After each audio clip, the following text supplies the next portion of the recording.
जय हिंद साथियों, स्वागत है आपका self study classes with Sumit Jain YouTube channel में। सो सभी साथी आ जाएं और एक बार जल्दी से वीडियो को लाइक कर दें, मित्रों को शेयर भी कर दें। दोस्तों, सेल्फ स्टडी क्लासेस में क्लास स्टार्ट हो चुकी है, रोज रात्रि 9 बजे क्लास स्टार्ट होती है। और जितने भी हमारे साथी हैं जिन्होंने अभी तक सेल्फ स्टडी क्लासेस का ऐप डाउनलोड नहीं किया है, वो सभी साथी ऐप को डाउनलोड कर लें। प्ले स्टोर में जाएं, सर्च करें सेल्फ स्टडी क्लासेस, ठीक है। ये ऐप डाउनलोड कर लो। जिन भी साथियों को हिंदी साहित्य के कोर्स लेना है दोस्तों, ये मास्टर कैडर का कोर्स लेना है, आप ले सकते हो। टीजीटी पीजीटी वाले जितने भी हमारे साथी हैं, जितने भी दोस्तों डीएसएसबी वाले या केबीएस वाले साथी हैं, है ना, वो सभी साथी 1500 में 12 महीने वाले इस कोर्स में एडमिशन ले सकते हैं, ठीक है। और जितने भी साथियों को नोट्स अपने घर पर मंगवाना है, ट्रिकी नोट्स, आप अपने घर पर ही नोट्स मंगवा सकते हैं दोस्तों, ठीक है। और बहुत ही बढ़िया नोट्स बनाए गए हैं, ट्रिकी नोट्स बनाए गए हैं। यहां पर बात करते हैं कि अगर आप हिंदी साहित्य के दोस्तों ये जो नोट्स हैं, ये 2 पार्ट में नोट्स बनाए गए हैं, और ये दोनों पार्ट के नोट्स अगर आपको चाहिए है तो आज ही आपको संपर्क करना है, ठीक है। चलिए तो स्टार्ट करते हैं आज के इस सेशन को। सभी साथी आ चुके हैं तो एक बार लाइक जरूर करेंगे, लाइक कर दो फटाफट से, ठीक है। यहां पर देखते हैं, दिवस का अवसान समीप था, गगनता कुछ लोहित हो चला, ये किस कवि की पंक्ति है? किस कवि की पंक्ति है ये बताना है। दिवस का अवसान समीप था, गगनता कुछ लोहित हो चला, 1 नंबर का क्वेश्चन है और बहुत ही बढ़िया क्वेश्चन यहां पर पूछा गया है। जल्दी से सभी लोग बताएंगे, फटाफट से आपको चयन करना है। बहुत ही बढ़िया प्रश्न यहां पर पूछा गया है। बताओ, दिवस का अवसान समीप था, इसके रचनाकार कौन है? ये जो पंक्ति है, ये पंक्ति किसकी है? ये पंक्ति को आपको चयन करना है। और सभी लोगों ने बता दिया कि सर ये जो पंक्ति है ये अयोध्या सिंह उपाध्याय हरिऔध की है। ये नंबर आपका सही हो जाएगा। इन्हें कवि सम्राट कहा जाता है दोस्तों, हरिऔध को, ठीक है। खड़ी बोली के प्रथम महाकवि हैं, इन्होंने खड़ी बोली का प्रथम महाकाव्य भी लिखा था। कौन सा? प्रिय प्रवास। प्रिय प्रवास खड़ी बोली का प्रथम महाकाव्य है। हरिऔध जी की प्रथम रचना भी मानी जाती है, कौन सी? कृष्ण शतक, ठीक है। तो ये हरिऔध जी हैं, जिनका जन्म हुआ था, कब हुआ था? 1865 में। ये भी आपको याद रख लेना है। तो आपका जो ये नंबर है वो बिल्कुल सही उत्तर हो जाएगा। सूर्य की अंतिम किरण से सूर्य की पहली किरण तक, इसके रचनाकार कौन है? इसके रचनाकार कौन है? प्रश्न क्रमांक 2 नंबर आपका है। 2 नंबर में आपको चयन करना है। अच्छा क्वेश्चन है, सभी लोग बताएंगे। सूर्य की अंतिम किरण से सूर्य की पहली किरण तक, इसके रचनाकार कौन माने जाते हैं? जल्दी से बताएं और एक बार जल्दी से लाइक करके शेयर भी कर दो अपने मित्रों तक। बहुत ही बढ़िया प्रश्न है, ये सीरीज चलती है आपको, ठीक है। और जितने साथी हैं सभी लोग आ जाए, वीडियो को एक बार जल्दी से लाइक भी कर दें, लाइक कर दें। सूर्य की अंतिम किरण से सूर्य की पहली किरण तक, इसके रचनाकार कौन है? 2 नंबर का क्वेश्चन है। आपका राइट आंसर चला जाता है ए नंबर में, यानी कि सुरेंद्र वर्मा। सुरेंद्र वर्मा, ये नंबर आपका बिल्कुल सही हो जाएगा। सूर्य की अंतिम किरण से सूर्य की पहली किरण तक, रचनाकार कौन है? सुरेंद्र वर्मा। ये नंबर आपका बिल्कुल करेक्ट और राइट आंसर हो जाएगा, ठीक है। उसके बाद देखो, पद्यात्मक भावभूमि पर श्यामा स्वप्न नामक उपन्यास, श्यामा स्वप्न नामक उपन्यास की सर्जना किसने की? यानी कि सीधा सीधा अगर बोले कि श्यामा स्वप्न के रचनाकार कौन है, ये उपन्यास किसका है? रविशंकर जी। बताइए, प्रश्न क्रमांक 3 नंबर है, पद्यात्मक भावभूमि पर श्यामा स्वप्न नामक उपन्यास के रचनाकार कौन है? श्रीनिवास दास हैं।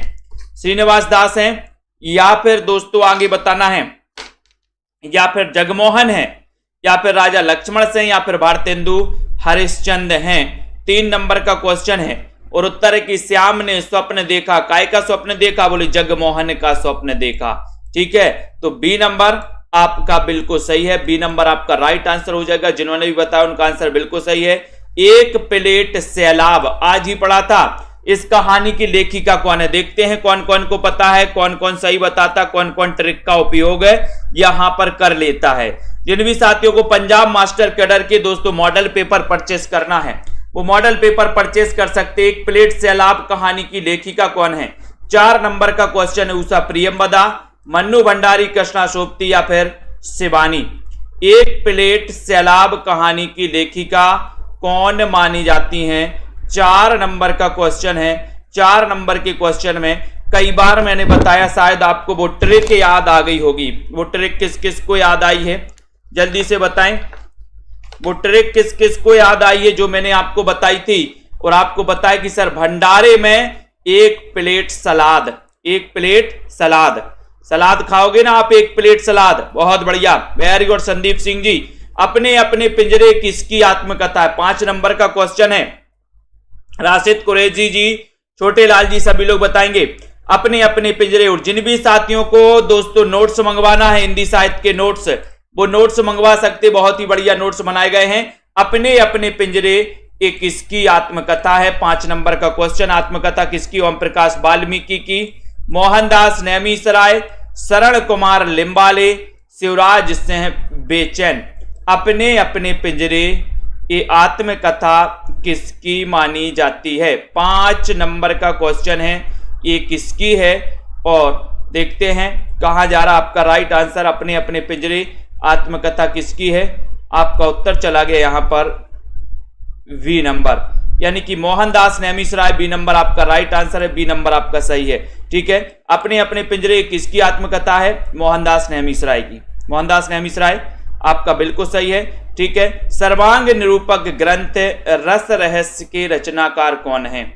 सर्वांग निरूपक ग्रंथ रस रहस्य के रचनाकार कौन है? आलम, रसलीन, कुलपति मिश्र या फिर सेनापति, कौन माने जाते हैं? 6 नंबर का क्वेश्चन है। सर्वांग निरूपक ग्रंथ रस रहस्य के रचनाकार कौन है? रस रहस्य के रचनाकार बताना है।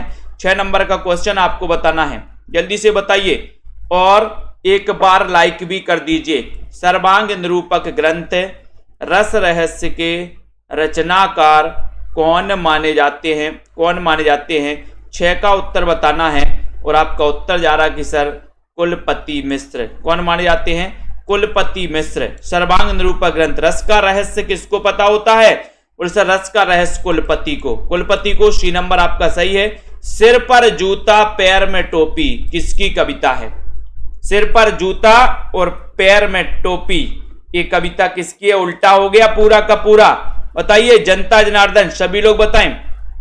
श्वेता सैनी जी, फटाक से चयन करिए, लाइक करिए। जिन भी साथियों को नोट्स मंगवाना है वो नोट्स मंगवा सकते हैं। सिर पर जूता पैर में टोपी किसकी कविता है? 7 नंबर का क्वेश्चन, ये कविता आपको बताना है, ये कविता किसकी है बताइए।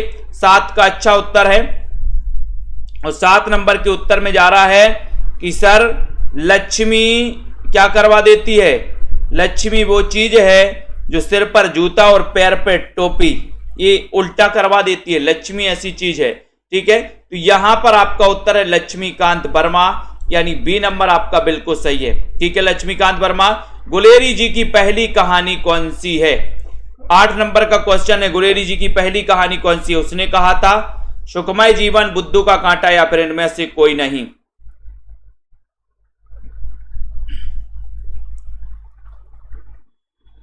गुलेरी जी की पहली कहानी आपको बताना है। देखते हैं, ये तीनों कहानियां गुलेरी जी की हैं, जल्दी से बताइए फटाक से। उसने कहा था सुखमय जीवन या फिर बुद्धू का कांटा, और सभी लोग बिल्कुल सही बता रहा है कि सर गुलेरी जी, चंद्रधर शर्मा गुलेरी, जिन्होंने 3 कहानियां लिखी और बहुत ही प्रसिद्ध कहानियां लिखी। क्वेश्चन आता है कि ऐसा कौन सा कहानीकार है जो मात्र 3 कहानियां लिख करके दोस्तों बहुत ही प्रसिद्ध हो गया? तो वो कहानीकार गुलेरी जी ही हैं।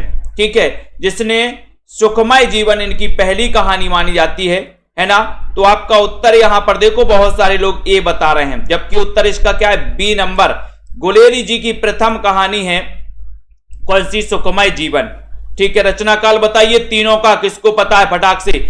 उसने कहा था इनकी रचना दोस्तों फ्लैशबैक शैली में लिखी गई ये रचना मानी जाती है। उसने कहा था, ये भी याद रख लेना। ठीक है, उसके बाद किस आलोचक ने मेला आंचल को सतीनाथ भादुड़ी, सतीनाथ भादुड़ी, मेला आंचल को सतीनाथ भादुड़ी कृत विस्थापित होकर बिहार के पूर्णिया जिले में आए हुए हिंदू शरणार्थियों की दारुण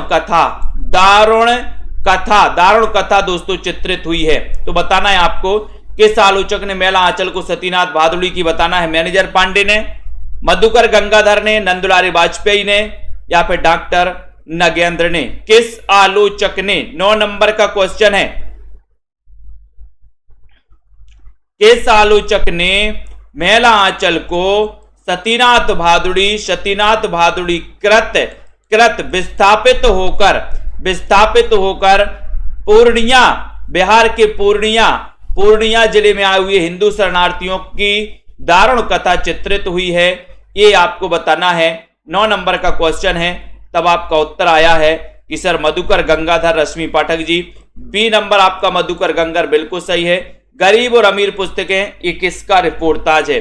10 नंबर का क्वेश्चन, गरीब और अमीर पुस्तकें ये किसका रिपोर्टाज है? रिपोर्टाज बताइए, माखनलाल चतुर्वेदी का, ममता कालिया, राम नारायण उपाध्याय या फिर प्रभाकर माचबे? गरीब और अमीर पुस्तकें ये किसका रिपोर्टाज है? ये रिपोर्टाज आपको बताना है। 10 नंबर के क्वेश्चन में ममता श्रीवास्तव जी, प्रीति तिवारी जी, लवली ठाकुर जी, रश्मि पाठक जी, सभी लोग बताएंगे। बबीता जी, यदुवंशी, बताइए गरीब और अमीर पुस्तकें किसका रिपोर्टाज माना जाता है? 10 नंबर के क्वेश्चन में बहुत ही बढ़िया क्वेश्चन है और उत्तर है यहां पर गरीब और अमीर पुस्तकें बताना है।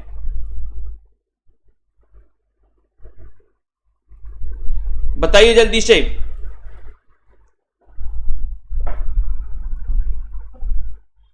और आपका उत्तर है गरीब और अमीर पुस्तकें राम नारायण उपाध्याय, यानी कि सी नंबर। ये रिपोर्टाज है इनका, रिपोर्टाज। ये क्या है इनका? रिपोर्टाज। ये गरीब और अमीर पुस्तकें किसका रिपोर्टाज पूछा गया तो राम नारायण उपाध्याय, यानी सी नंबर आपका बिल्कुल सही है। इसके नामा ब्रही शोभान दंपत्ति विलास के रचनाकार कौन है? इसके नामा के रचनाकार कौन है ये आपको बताना है। वो गरीब इरादे अमीर इरादे है। हाँ प्रदीप जी, माखनलाल चतुर्वेदी की गरीब इरादे अमीर इरादे, यहां पर कंफ्यूज हो गए।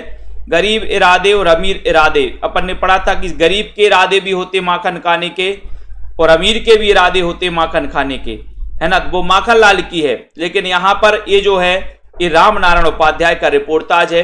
11 नंबर का क्वेश्चन आपसे पूछा गया है, इसके नामा के रचनाकार कौन है? इसके नामा ये आपका बिल्कुल सही आंसर हो जाएगा कि सर इसके में नाम पड़ गया क्या? बोधा। तो इसके नामा बोधा ये नंबर बिल्कुल सही है। इसके में नाम पड़ गया बोधा, ये नंबर आपका बिल्कुल सही है। मिस्टर अभिमन्यु नाटक के रचनाकार कौन है? जल्दी से चयन करिए और एक बार शेयर भी कर दीजिए, अपने मित्रों तक शेयर करना है सभी साथियों को। मिस्टर अभिमन्यु ये नाटक के रचनाकार कौन है? ये नाटक किसका है? सभी लोग बताएंगे और लाइक करके शेयर भी करेंगे। मिस्टर अभिमन्यु नाटक के रचनाकार कौन है? ये नाटक किसका है? बहुत ही अच्छा क्वेश्चन है, बहुत ही बढ़िया प्रश्न है, पूछा गया है आप लोगों से। मिस्टर अभिमन्यु लक्ष्मीनारायण लाल, लक्ष्मीनारायण मिश्र, सुरेंद्र वर्मा, रमेश बख्शी, यानी कि 12 नंबर का क्वेश्चन है। और देखते हैं सभी लोग आंसर क्या बताते हैं। मिस्टर अभिमन्यु इसके रचनाकार कौन है? सभी लोग बताइए। और बहुत सारे लोगों ने बताया कि सर लक्ष्मी नारायण लाल, ये नंबर आपका सही है। मिस्टर अभिमन्यु नाटक के जो रचनाकार हैं ये लक्ष्मी नारायण लाल हैं। Very good. अगला देखो, तुम चंदन हम पानी के लेखक कौन है? तुम चंदन हम पानी ये निबंध, इसके लेखक कौन है? तन्मय जी बताइए, सभी लोग बताएंगे। और जिन भी साथियों ने एडमिशन नहीं लिया अभी तक, एडमिशन ले लें। सेल्फ स्टडी क्लासेस में अभी बैच स्टार्ट हुआ है नया, तो आप एडमिशन ले सकते हैं, शुरुआत से पढ़ सकते हैं दोस्तों। तुम चंदन हम पानी, इसके लेखक कौन है? विवेकी राय हैं, विद्यानिवास मिश्र हैं, शरद जोशी हैं, रमेश चंद्र साय हैं। सभी लोगों का आंसर आनी चाहिए फटाक से। 13 नंबर के क्वेश्चन में बढ़िया सा प्रश्न पूछा गया। और तुम चंदन हम पानी ऐसा कौन कहेगा? बोले सर जिसके अंदर विद्या होगी तो विद्यानिवास मिश्र, यानी कि आपका बी नंबर बिल्कुल सही है।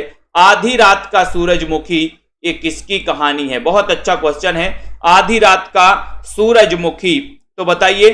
ममता रानी जी सभी लोग बताएंगे, पुष्पा देवी जी, रेखा जी, माया राम जी बताइए। आधी रात का सूरजमुखी, यानी कि 14 नंबर के क्वेश्चन में आपको चयन करना है। बताइए। बोले सर आधी रात को सूरजमुखी और कमल खिलेंगे, सूरजमुखी और कमल खिलेंगे, यानी कि उत्तर आपका कहां चला जाएगा? बताओ। आधी रात को सूरजमुखी और कमल खिलेंगे, तो कमल से क्या बनेगा? राजकमल चौधरी, राजकमल चौधरी। आधी रात को सूरजमुखी और कमल खिलेंगे, तो कमल से राजकमल चौधरी। बी नंबर आपका करेक्ट और बिल्कुल सही आंसर है। तिलिस्मी उपन्यास रोहतास मठ के लेखक कौन है? बहुत अच्छा क्वेश्चन है। रोहतास मठ तिलिस्मी उपन्यास माने जाते हैं, और आपको पता है तिलिस्मी उपन्यास के प्रवर्तक कौन माने जाते हैं? तिलिस्मी अय्यारी उपन्यासों के प्रवर्तक देवकीनंदन खत्री माने जाते हैं। लेकिन यहां पर रोहतास मठ के लेखक पूछा है आपसे, देखते हैं कौन कौन बताता है। 15 नंबर का क्वेश्चन है। कौन कौन कंफ्यूज होके यहां पर अटक जाता है? सुनीता जी, पूनम जी बताएं, और प्रेम कोई जी, अनुराग जी, सभी लोग बताएंगे। पीएचडी का पेपर हो गया है माया राम जी का, बहुत बढ़िया। कैसा गया भैया? ऋतु चौहान सी, रजनी जी, कुमकुम जी, सभी लोग बताएंगे।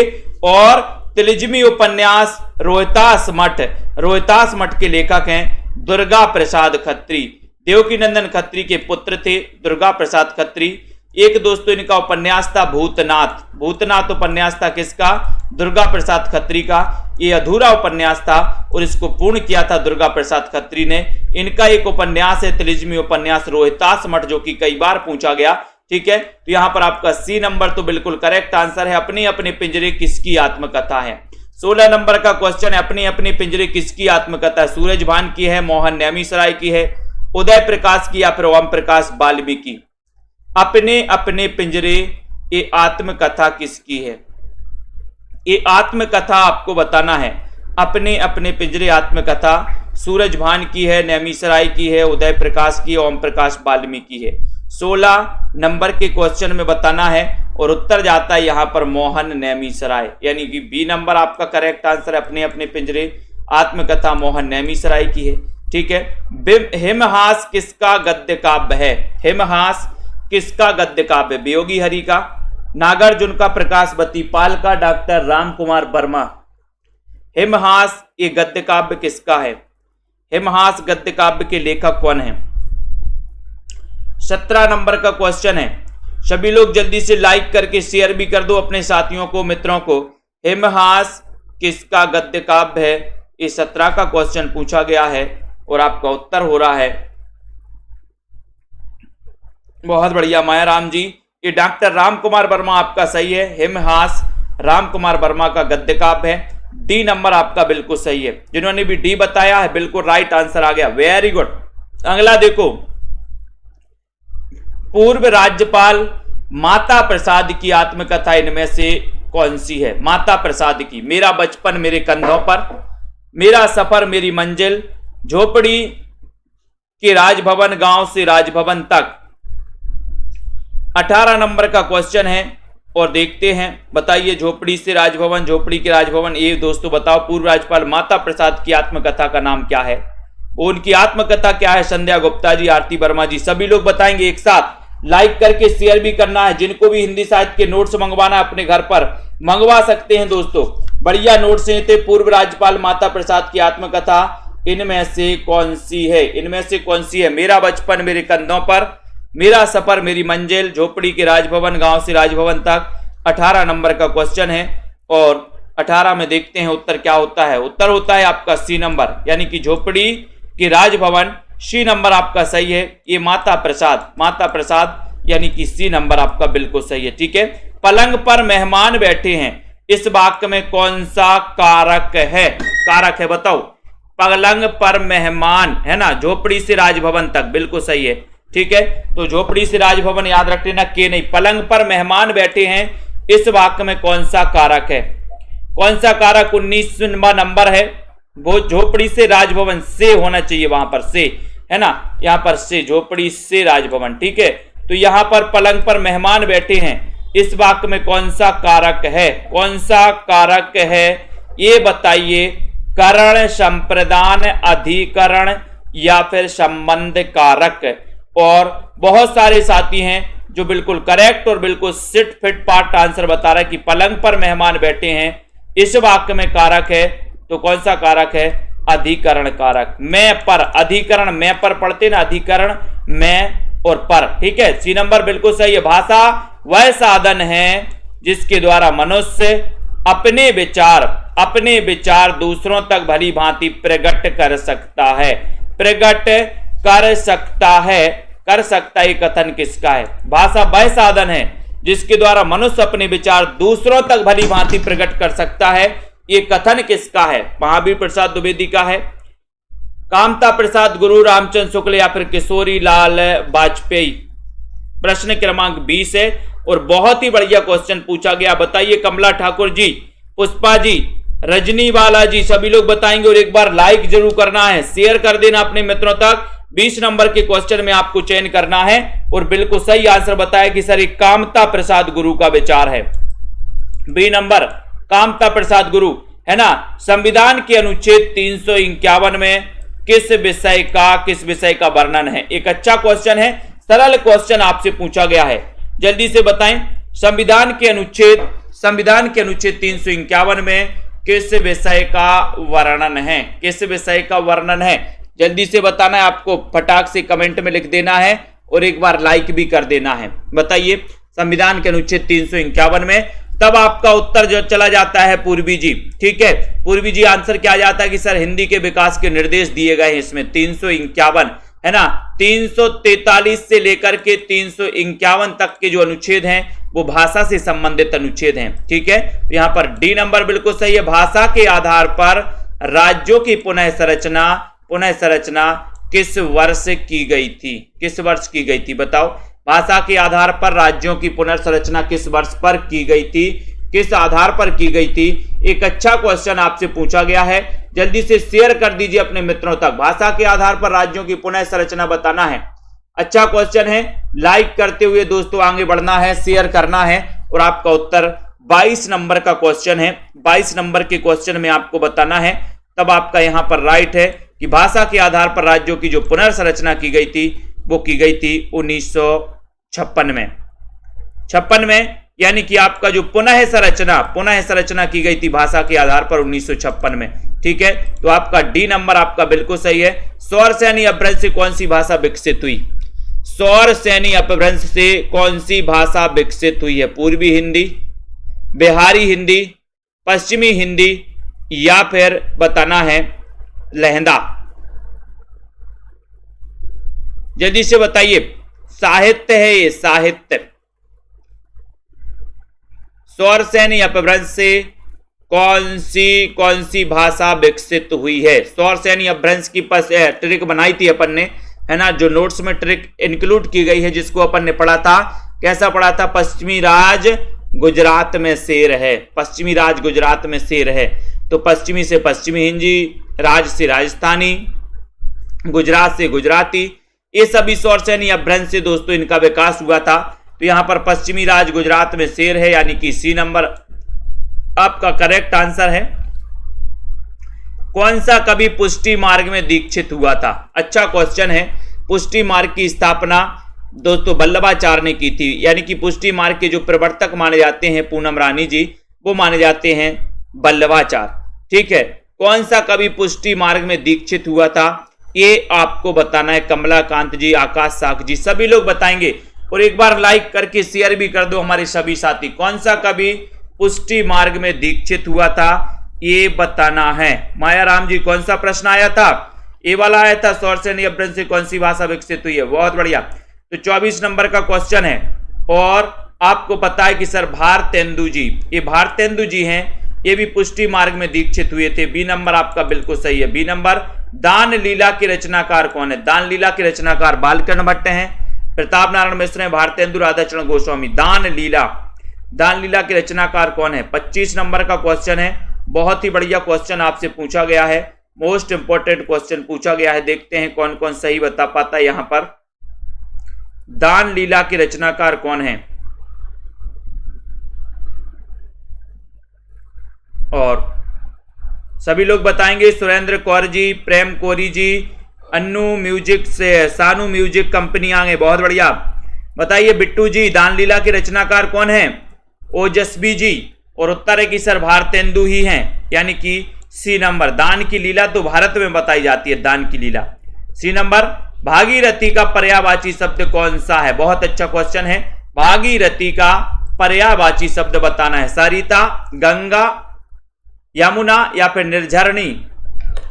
भागीरथी का पर्यायवाची शब्द यानी कि 26 नंबर में आपको चयन करना है। 26 का आंसर बताना है, जल्दी से बताइए और एक बार लाइक करिए जल्दी से। भागीरथी का पर्यायवाची शब्द कौन सा है और बहुत ही बढ़िया क्वेश्चन आपका जा रहा है 23, 24, 25, 26 नंबर में कि सर गंगा, गंगा यानी बी नंबर सही बताया। जनता जनार्दन, आचार्य शुक्ल ने सूफी काव्य की प्रथम रचना किसे माना है? आचार्य शुक्ल ने। जिन भी साथियों को हिंदी साहित्य के नोट्स मंगवाना है दोस्तों, ट्रिकी नोट्स आप अपने घर में मंगवा सकते हैं, है ना। निरंतर अपडेट होते रहते हैं, निरंतर दोस्तों बहुत बढ़िया तरीके से नोट्स बनाए गए हैं, है ना। ट्रिकी नोट्स हैं, जगह जगह ट्रिक भी आपको इसमें सम्मिलित की गई है। बहुत ही अच्छा रहेगा, बहुत ही बढ़िया है, मजा भी आएगा। आचार्य शुक्ल ने सूफी काव्य की प्रथम रचना, शुक्ल की बात आई है तो शुक्ल की बात यानी कि मृगावती, मृगावती का रचना काल बताइए। मैंने आपको कई बार बताया है, मृग कितने थे बताओ। मृगावती, आचार्य शुक्ल ने सूफी काव्य धारा की प्रथम रचना इसको माना मृगावती को। अब मृगावती का रचना काल आपको बताना है। रामचरितमानस नामक महाकाव्य की रचना शैली बताओ। रामचरितमानस 2 वर्ष है ना और 7 माह 26 दिन में दोस्तों आपको याद रख लेना। और रामचरितमानस नामक महाकाव्य इसकी आपको बताना है। जल्दी से बताइए। रेखा त्रिपाठी जी, संदीप सिंह जी, बहुत बढ़िया। लवली ठाकुर जी, सीलू सिंह जी, 1903 मृगावती 1903। आनंद जी, मृगावती 1903। रामचरितमानस नामक बताना है महाकाव्य की रचना किसने की थी? दोहा चौपाई शैली में की थी 28 नंबर के क्वेश्चन में। और आपने बता दिया कि सर रामचरितमानस 2 वर्ष 7 माह और 26 दिन में जिसकी रचना हुई थी। ऐसा बहुत ही बड़ा ग्रंथ है, दोहा चौपाई शैली में लिखा गया। ये नंबर आपका बिल्कुल फिक्स और राइट आंसर हो जाता है। मंद का विलोम शब्द क्या है? मंद का विलोम शब्द 29 नंबर का क्वेश्चन है। मंद का विलोम शब्द बताना है। हरप्रीत जी, संध्या जी, आनंद जी बताइए। कमलाकांत जी, ठीक है।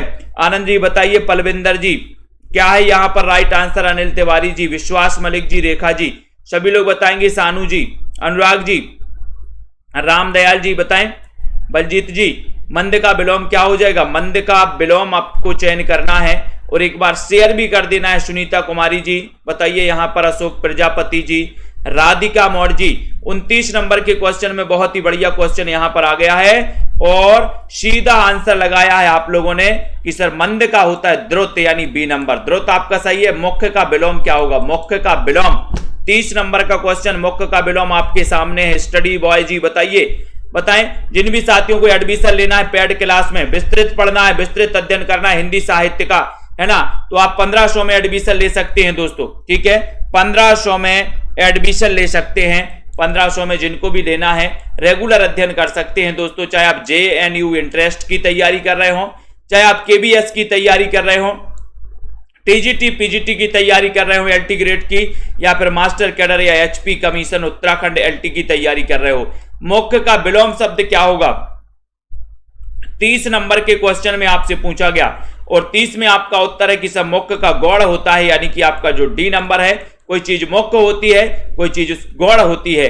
जाति विलास के रचनाकार कौन है? 31 नंबर का क्वेश्चन, जाति विलास बताइए। आरुषि जी, आशीष जी, कुमकुम जी बताइए, अमन जी, सभी लोग बताएंगे और लाइक करके शेयर जरूर करना है। जाति विलास के रचनाकार कौन है? एक अच्छा क्वेश्चन, लाइक कर दीजिए बहुत सारे साथी, सभी लोग लाइक करेंगे एक बार, उसके बाद ही हम आगे बढ़ेंगे। जाति विलास के रचनाकार कौन माने जाते हैं? एक बढ़िया सा क्वेश्चन और 31 नंबर का क्वेश्चन है। जाति विलास, बोले जाति को विलास देव, विलास देव, देव कवि जिनका वास्तविक नाम देवदत्त था, देवदत्त माना जाता है। इटावा में इनका जन्म हुआ, इटावा से संबंधित है ये, ठीक है। और 34वां छल नामक इन्होंने संचारी भाव माना था देव ने। D number right answer. Pratap Shahi की रचना नहीं है, कौन सी नहीं है? काव्य विलास, व्यंग्यार्थ कौमुदी, श्रृंगार मंजरी या फिर नवरस तरंग। प्रताप शाही की रचना नहीं है तो कौन सी नहीं है बताओ? 32 नंबर का क्वेश्चन है, बहुत ही बढ़िया प्रश्न है। प्रताप शाही की कौन सी रचना नहीं है? राजीव मौर्य जी, सीताराम जी, सभी लोग बताएंगे। हंसराज जी, विश्वास जी, नीतू गुप्ता जी, प्रताप शाही की रचना कौन सी नहीं है? 32 नंबर का क्वेश्चन है। 32 में आपको चयन करना है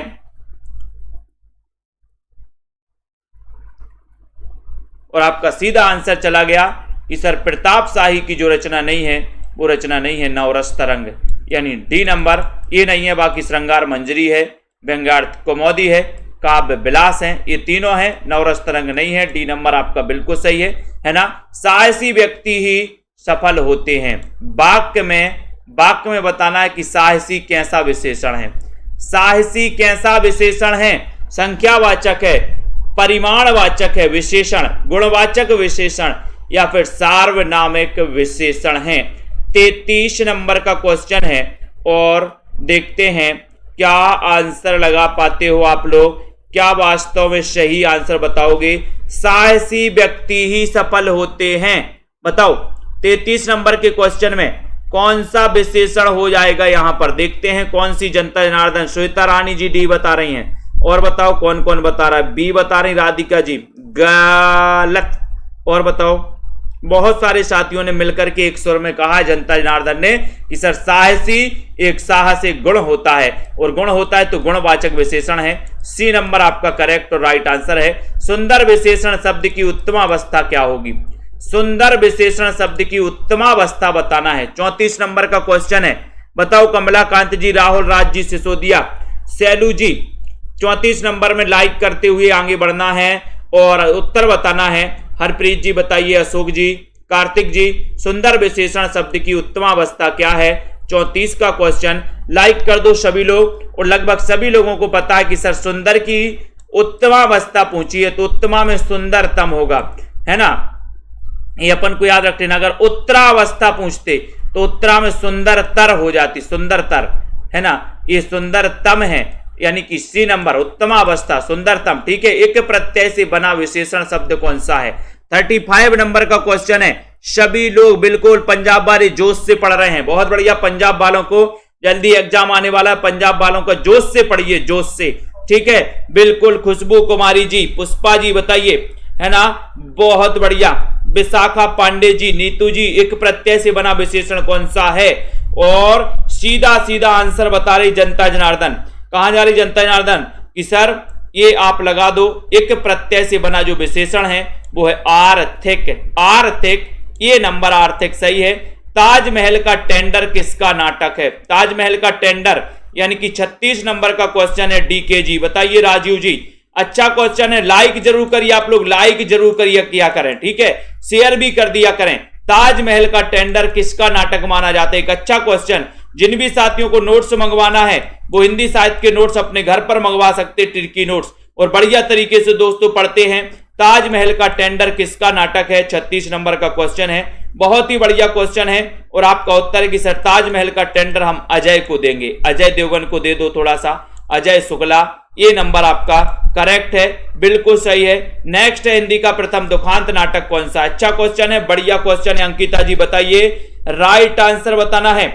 बताइए हिंदी का प्रथम दुखांत नाटक कौन सा है।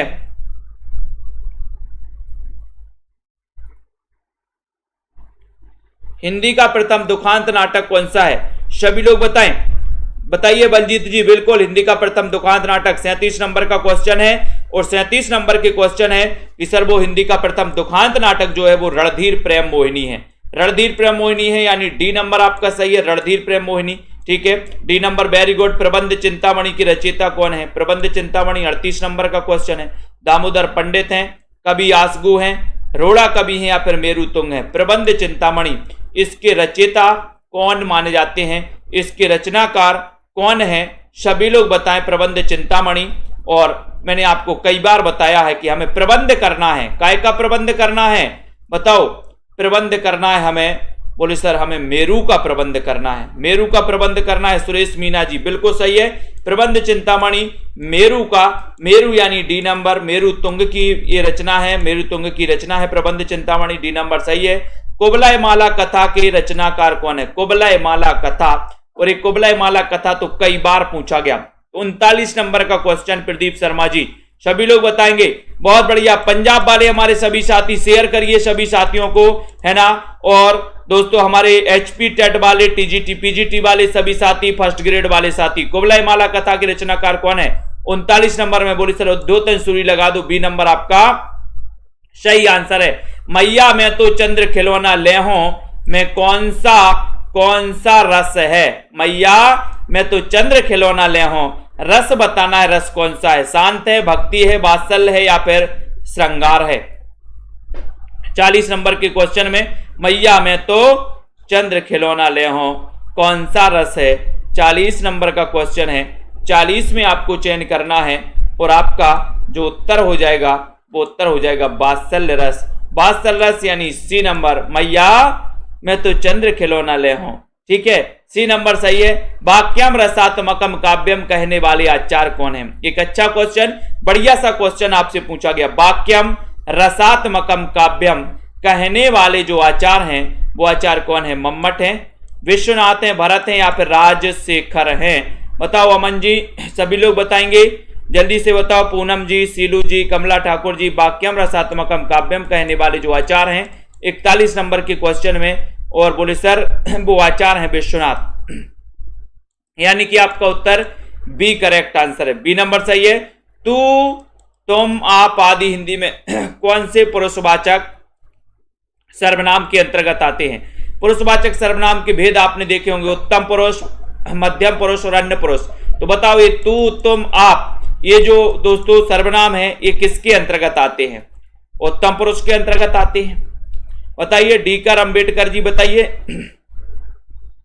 राकेश जी, बिट्टू जी बताइए, तू, तुम, आप ये किस के अंतर्गत आते, किस सर्वनाम के अंतर्गत आते हैं? और सभी लोग बिल्कुल सही आंसर का चयन कर रहे हैं 42 नंबर का क्वेश्चन कि सर ये आते हैं मध्यम पुरुष के अंतर्गत। ठीक है, यानी कि आपका उत्तर ये जो सी नंबर है, ये सी नंबर बिल्कुल सही है। C number very good. अगला देखो, मैं स्वयं आ जाऊंगा, इस वाक्य में स्वयं कैसा सर्वनाम है? मैं स्वयं आ जाऊंगा प्रश्नवाचक है, निजवाचक है, संबंधवाचक है या फिर पुरुषवाचक है? बताइए, एक बार जल्दी से शेयर करना है। अच्छा क्वेश्चन है दोस्तों, और एक बार लाइक भी कर दीजिए। सभी लोग लाइक करें फटाफट से। मैं स्वयं आ जाऊंगा, इस वाक्य में स्वयं कैसा बताना है, स्वयं कैसा सर्वनाम है, स्वयं कैसा सर्वनाम है? तब आपने बिल्कुल सही और सटीक आंसर बताया कि सर ये निजवाचक है। निजवाचक बी नंबर सही है ना? किस ग्रंथ में कलचुरी राजवंश के किसी सामंत की 7 नायिकाओं का नक्सिक वर्णन है? तो बताओ, ये बहुत ही अच्छा क्वेश्चन पूछा गया है। किस ग्रंथ में कलचुरी राजवंश की किसी सामंत की 7 नायिकाओं का वर्णन है?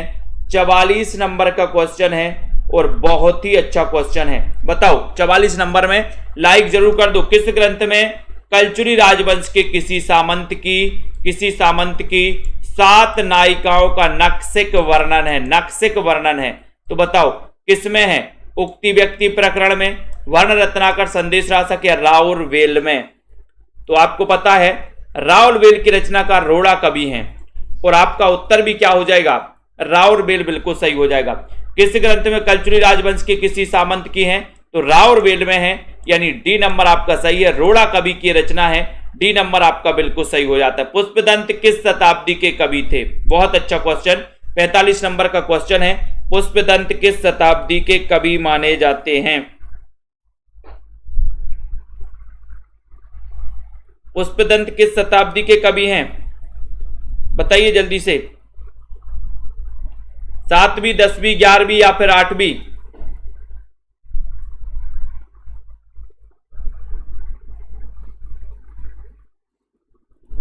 पुष्पदंत किस शताब्दी के कवि माने जाते हैं? और आपका उत्तर चला गया कि सर जो पुष्प हैं ये 10वीं शताब्दी के हैं, यानी सी नंबर आपका बिल्कुल सही है ना? यावत जीवनम में कौन सा समास है? 46 नंबर का क्वेश्चन है। यावत जीवनम में कौन सा समास है? तत्पुरुष समास, अव्ययी भाव समास, बहुब्रीहि समास या फिर द्वंद्व समास? अशोक जी बताइए। Prajapati ji, self study classes का ऐप डाउनलोड कर ले सभी साथी। 1500 में 12 महीने के लिए आप एडमिशन ले सकते हैं। 1500 में 12 महीने, अभी कोर्स का नया बैच स्टार्ट हुआ है दोस्तों। तो यहां पर बताना है, 46 नंबर का क्वेश्चन है, और 46 नंबर के क्वेश्चन में आपका यावत जीवनम में जो हो जाएगा वो हो जाएगा क्या? यावत जीवनम में वह अव्ययी भाव समास हो जाएगा, यानी बी नंबर आपका सही हो जाएगा। एक नीली आग कविता के रचयिता कौन है? 46 नंबर का बहुत ही बढ़िया क्वेश्चन पूछा गया। एक नीली आग कविता के रचनाकार कौन है? एक नीली आग बताना है, जल्दी बताइए।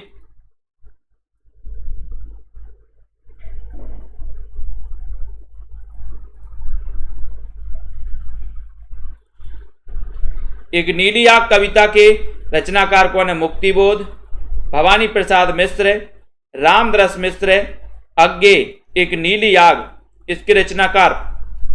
और बहुत सारे लोगों ने बिल्कुल सही बताया है 47 नंबर के क्वेश्चन में कि सर एक नीली आग, मुक्ति के बाद एक नीली नीली आग जलती है, नीली नीली आग, ये नंबर मुक्ति बोध बिल्कुल सही है। दुख सबको मांझता है पंक्ति के रचनाकार कौन है? दुख सबको मांझता है भवानी प्रसाद मिश्र है। गिरजा कुमार माथुर हैं, बताइए जल्दी से।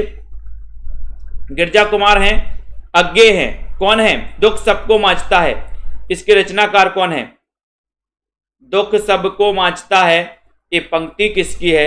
48 नंबर का क्वेश्चन और बहुत ही बढ़िया, कई बार पूछा गया दोस्तों, ये पंक्ति कई बार पूछी गई आपसे और आपका उत्तर है कि सर दुख सबको मांझता है। ये जो पंक्ति है 38 में अज्ञे लगा दो, डी नंबर लगा दो, डी नंबर आपका बिल्कुल सही है, डी नंबर राइट है। सतरंगे पंखों वाली किसकी रचना है? किसकी रचना है? नागार्जुन की, राजेश जोशी की, सर्वेश्वर दयाल सक्सेना की या फिर लीलाधर जगूड़ी की? सतरंगे पंखों वाली को कौन खा गया? बताओ, मैंने याद भी करवाया आपको, ट्रिक से याद करवाया है। सतरंगे पंखों वाली को कौन खा गया? कौन खा गया? बोले सर नांग, नांग खा गया। तो नांग से क्या हो जाएगा? सतरंगे पंखों वाली ये रचना किसकी हो जाएगी? नागार्जुन की हो जाएगी। यानी ये नंबर आपका सही और राइट आंसर है। आत्मजयी के रचनाकार कौन है? 50 नंबर का क्वेश्चन है। वीनू सरोज जी बताइए, बताइए। नितेंद्र जी, आत्मजयी के रचनाकार कौन है? राहुल राज जी, गीतिका जी। 50 नंबर का क्वेश्चन है और आपका उत्तर हो जाता है कि सर कुंवर नारायण लगा दो। आत्मजयी के रचनाकार हैं कुंवर नारायण, यानी बी नंबर आपका सही है, बी नंबर बिल्कुल सही है। ठीक है, बिल्कुल सही, कुंवर नारायण आत्मजयी। जिन भी साथियों को ये नोट्स मंगवाना है दोस्तों, ये नोट्स हैं, ये नोट्स आप 2 पार्ट में हैं। आप हिंदी साहित्य के ट्रिकी नोट्स अपने घर पर मंगवा सकते हैं, पढ़ सकते हैं, अध्ययन कर सकते हैं। ये नंबर दिया है आपका, ये नंबर पे आप संपर्क कर सकते हैं। ये नंबर है, ये नंबर आपको दिख रहा होगा स्क्रीन पर, इस नंबर पे संपर्क करें। ठीक है, और ये जो नंबर है दोस्तों, आपके लिए यहाँ पर पूरी जानकारी दी जाएगी कि किस प्रकार से आपको नोट्स मंगवाना है ना। ये नोट्स जो हैं आपके घर तक पहुंचेंगे। ठीक है, तो जिन भी साथियों को नोट्स मंगवाना है दोस्तों, पढ़ना है, अध्ययन करना है, ठीक है, वो सभी अध्ययन कर सकते हैं, पढ़ सकते हैं और ये नोट्स मंगवा सकते हैं आप सभी। ठीक है, तो सभी साथियों को धन्यवाद। इस सेल्फ 1500 में 12 महीने के लिए आप एडमिशन ले सकते हैं। KBS, LT grade, DS, SP वाले साथी, है ना। सेल्फ स्टडी क्लासेस का ऐप डाउनलोड कर लो।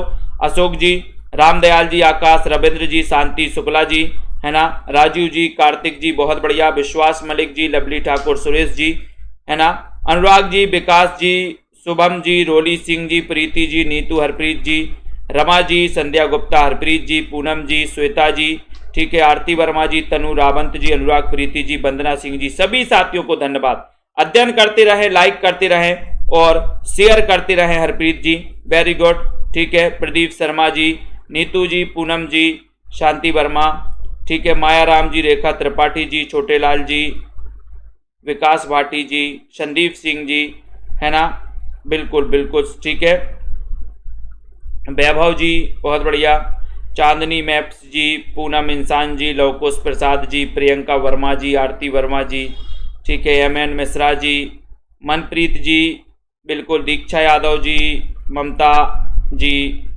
प्रीति तिवारी जी, SPR जी, बहुत बढ़िया, धन्यवाद। ऋतु जी, RDX जी, बहुत बढ़िया, विकास, पलविंदर जी, तनु जी, माया राम, प्रदीप जी, नीता सोनकर जी, सभी साथियों को धन्यवाद। ठीक है, अध्ययन करते रहें, लाइक करते रहें।